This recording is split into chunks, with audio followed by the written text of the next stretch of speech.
रघुवंश महाकाव्यम। यह महाकवि कालिदास रचित महाकाव्य है। इसमें कुल 19 सर्ग हैं। इन 19 सर्गों में 1569 श्लोक हैं।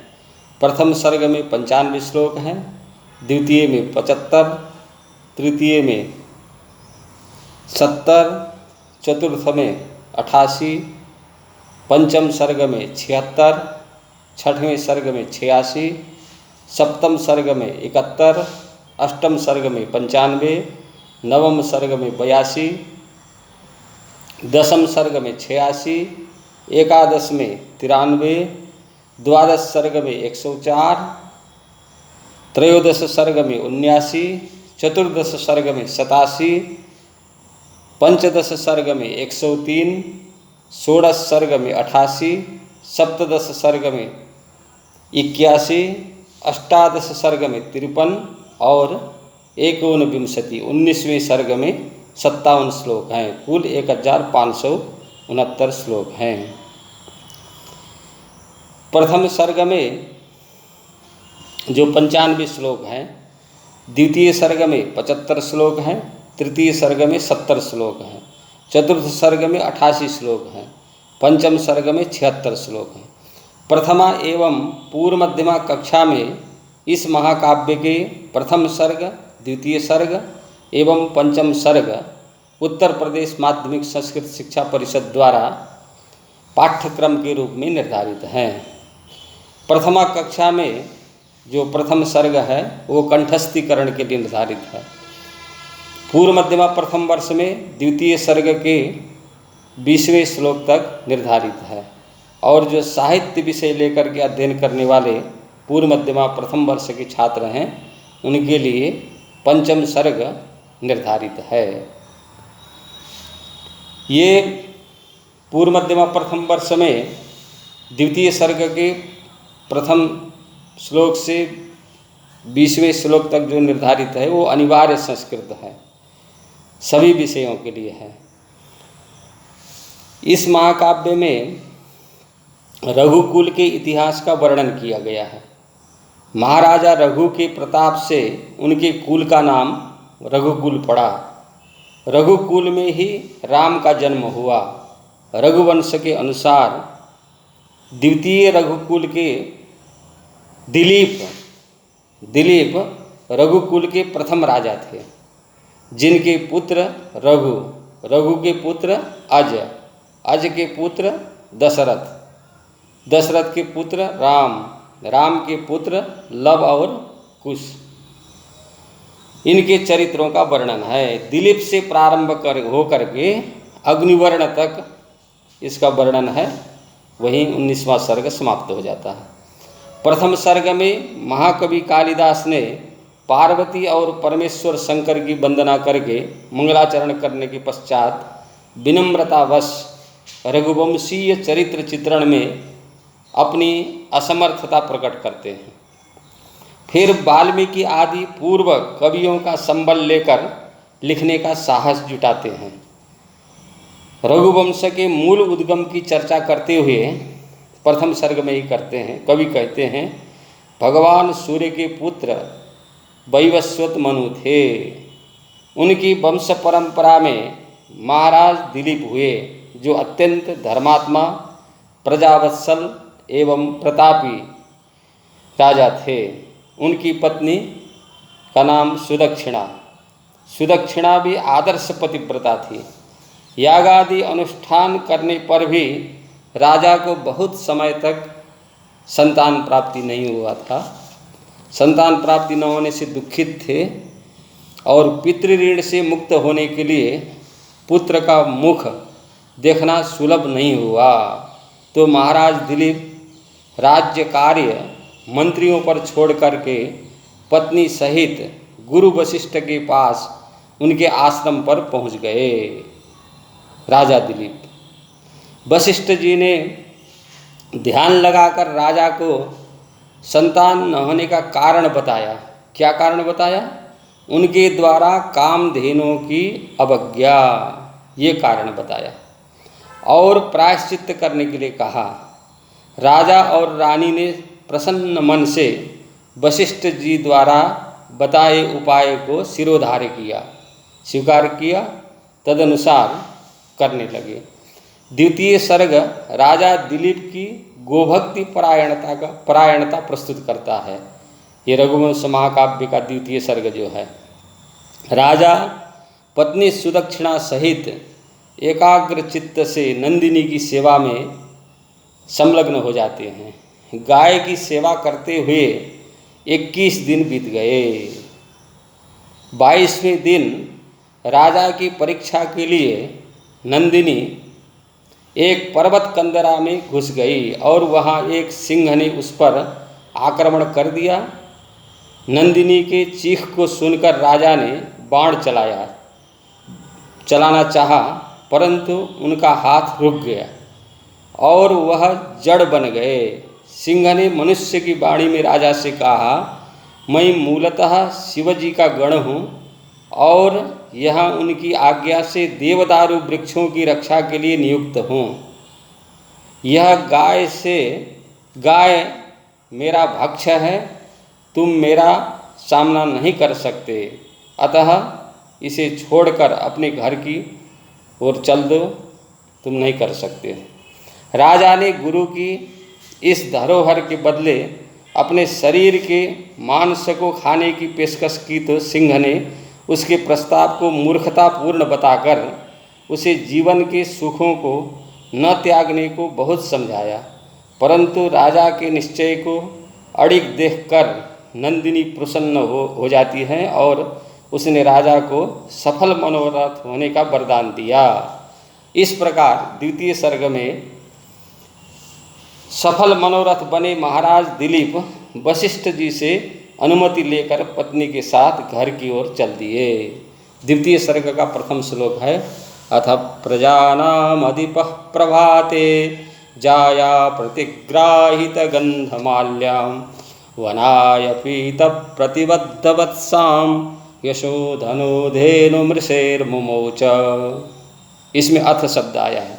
रात्रि व्यतीत होने के पश्चात, रात्रि समाप्ते अनंतरम, यशोधनः यशः एव धनम यस्य कृते सः यशोधनः, यश को वास्तविक धन मानने वाला, यश को धन से अधिक महत्व देने वाले राजा जो यशस्वी हैं।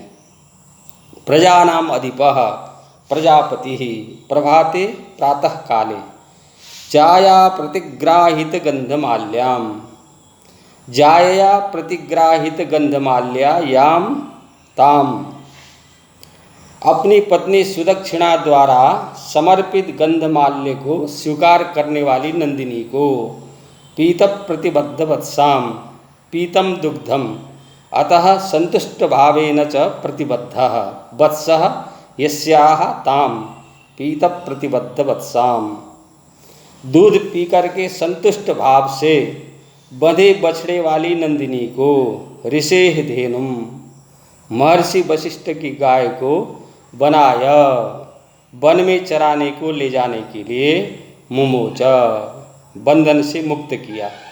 मुझ धातु लीट लकार प्रथम पुरुष एक वचन, मुक्तवान। द्वितीय सर्गस्य द्वितीयः श्लोकः, तस्याखुरन्या सपवित्र पांसु मपां सुलानां धुरिकीर्तनीया मार्गम मनुष्येश्वर धर्म पत्नी श्रुतेरिवार्थम स्मृतिरन्वगच्छत। अपांसुलानां स्वैरिणी पांसुला इत्यमरः, स्वच्छंद विहार करने वाली स्त्री पांसुला कहलाती है। अकलंकित पवित्र स्त्रियों, पतिव्रताओं की धुरी माने अग्रभाग में कीर्तनीया, रखने गिनी जाने योग्य माने गणनीया, कीर्तनीया गणनीया। मनुष्येश्वर धर्मपत्नी, मनुष्याणाम ईश्वरस्य धर्मपत्नी, राजा की धर्मपत्नी, दिलीप की पत्नी महारानी सुदक्षिणा, तस्याः उस नंदिनी गाय के खुरन्यास पवित्र पांसुम खुरयोः न्यासेन पवित्रीकृताः पांसवः यत्र तम खुरन्यास पवित्र पांसुम खुरों के रखने से पवित्र हुए धूलि कणों से पवित्र हुए मार्ग पर श्रुते अर्थम वेद के अर्थ के समर्थन में स्मृति इव स्मृति के समान वेद को धर्म का स्वरूप माना गया है और वेदों के अनुकूल होने पर ही दूसरे ग्रंथों की मान्यता एवं प्रामाणिकता स्वीकृत है। इसी अर्थ में वेद के अर्थ के पीछे स्मृति चलने की उपमा इसमें प्रयोग हुआ है। अन्वगच्छत उस गाय के पीछे पीछे चलने लगी। द्वितीय सर्गस्य तृतीयः श्लोकः निवर्त्य राजा दयितां दयालुस्तां सौरभेयीं सुरभिर्यशोभिः पयोधरीभूतचतुः समुद्रां जुगोपगोरूपधरामिवोर्विं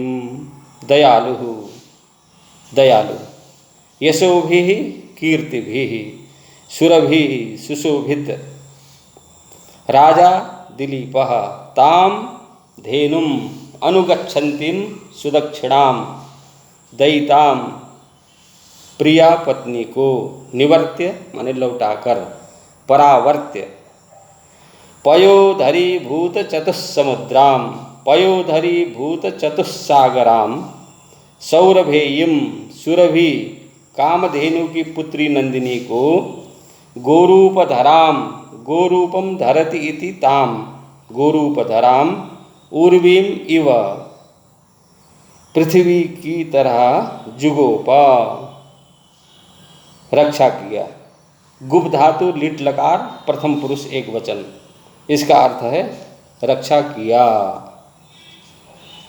और द्वितीय सर्ग का चतुर्थ श्लोक है। द्वितीय सर्गस्य चतुर्थ श्लोकः व्रतायतेनानुचरेण धेनोर्निषेधिशेषोऽप्यनुयायि वर्गः न चान्यतस्तस्य शरीररक्षा स्ववीर्यगुप्ता हि मनो प्रसूतिः।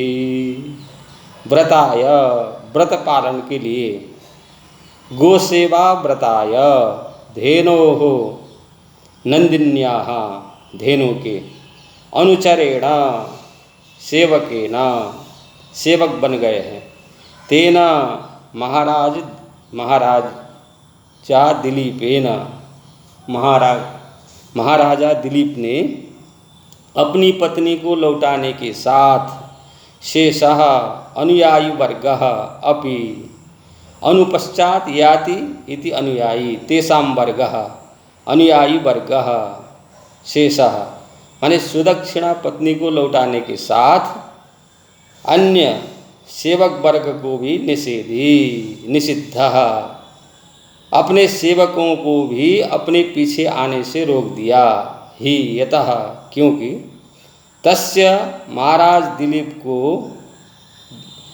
शरीर रक्षा अपने जीवन की रक्षा के लिए अन्यतः न किसी सहारे की कोई आवश्यकता ही नहीं थी। पुरुषांतरात् अन्यतः पुरुषांतरात् न सहारे की कोई आवश्यकता नहीं थी। मनोह प्रसूति ही प्रसूयते इति प्रसूति ही क्योंकि महाराज मनु के वंशज अपनी रक्षा करने में स्वयं समर्थ होते हैं। स्ववीर्येण गुप्ता अपनी रक्षा करने में स्वयं समर्थ होते हैं। द्वितीय सर्गस्य पंचमः श्लोकः आस्वादवद्भिः कवलैस्तृणानां कण्डूयनैर्दंशनिवारणैश्च अव्याहतैस्वैरगतैश्च सम्राट् समाराधन तत्परोऽभूत्। स सम्राट राजा दिलीप तस्याः नंदिन्याः तृणानां कोमल घास तिनकों के कवलैः ग्रासों को आस्वादवद भी खाते हुए, कंडूयनैः खुजलाने से, दंश निवारणैश्च दंशानां वनमक्षिकाणां निवारणैः मक्खी मच्छर उड़ाने से, अव्याहतैः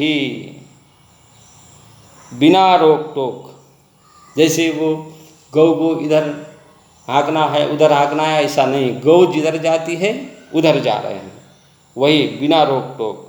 स्वैरगतैः स्वैरम अस्याह गति अस्ति इति तैः, इच्छा अनुसार चली चालों से, समाधान तत्परः समाराधन में समाराधन तत्परः समाराधने तत्परः, अभूत भूधातु लुंग लकार प्रथम पुरुष एक वचन, सेवा में संलग्न हुए राजा दिलीप।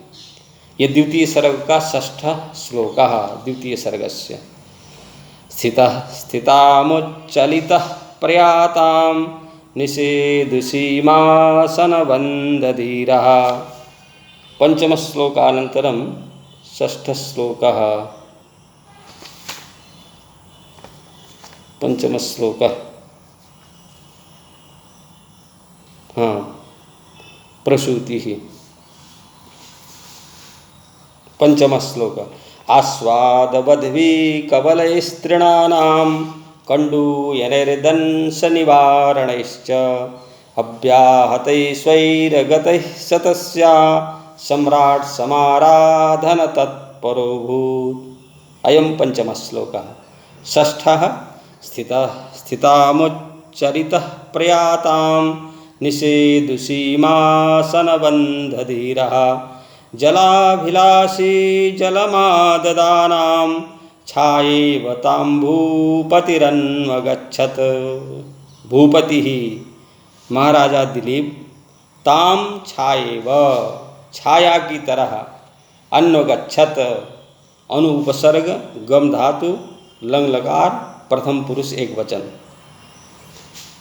स्थितां स्थितः स्थितां स्थितः गाय खड़ी होने पर खड़ी हो जाते थे। प्रयातां उच्चलितः चलने पर चल देते थे। निषेधसीम उपविष्टां बैठने पर आसन बंधधीरः आसने बद्धम धैर्यं येन सह आसन बंधधीरः आसन लगाकर बैठ जाते थे।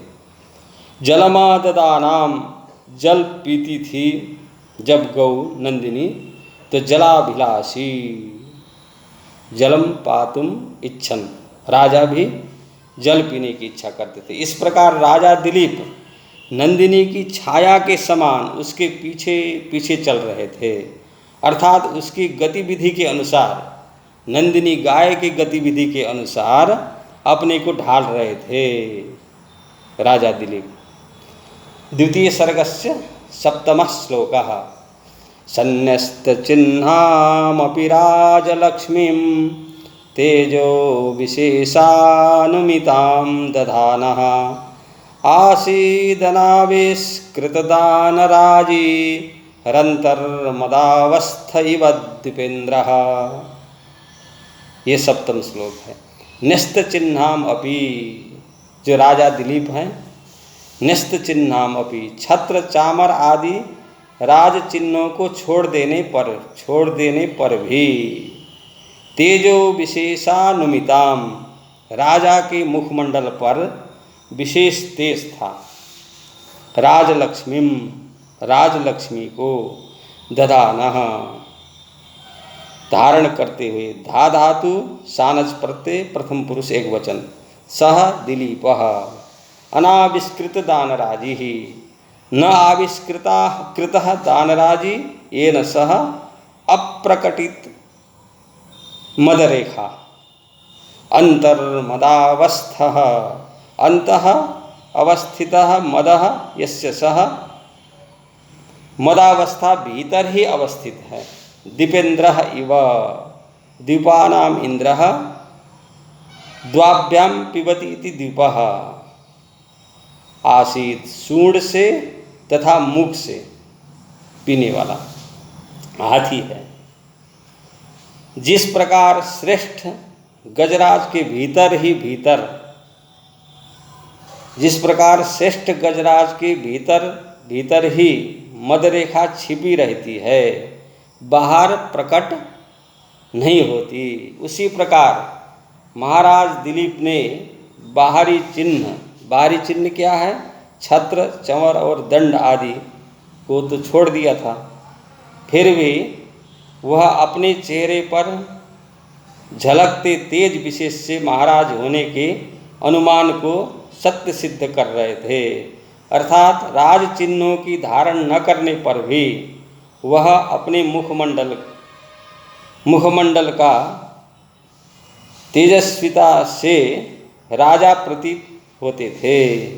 मुखमंडल की जो तेजस्विता है उससे राजा प्रतीत होते थे। ये रघुवंश महाकाव्य द्वितीय सर्ग का 7वां श्लोक है।